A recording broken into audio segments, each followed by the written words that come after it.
In this study, we evaluated the association between peripheral neuropathy and all-cause and cardiovascular mortality in U.S. adults. We looked at patients with both diabetes and without diabetes because peripheral neuropathy is a known disease that is related to diabetes. However, it has not been described in the past to be as prevalent in people without diabetes. In our study, we showed that the prevalence of peripheral neuropathy in older adults without diabetes was actually surprisingly high at nearly 30%.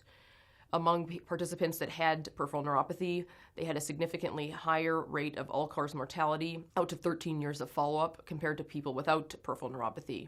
This was true among people with and without diabetes, suggesting that peripheral neuropathy is perhaps an independent predictor of mortality that we've not previously recognized.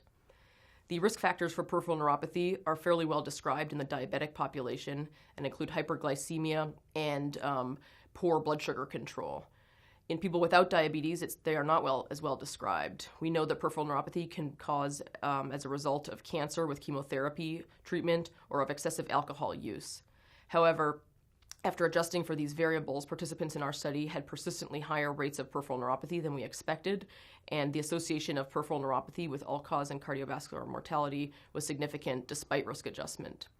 Interestingly, we actually found that participants that did not have diabetes but did have peripheral neuropathy had a higher rate of mortality, both all-cause and cardiovascular, than participants that had diabetes but no peripheral neuropathy. This suggests that peripheral neuropathy perhaps portends a risk of mortality that is even higher than the independent risk of mortality with diabetes.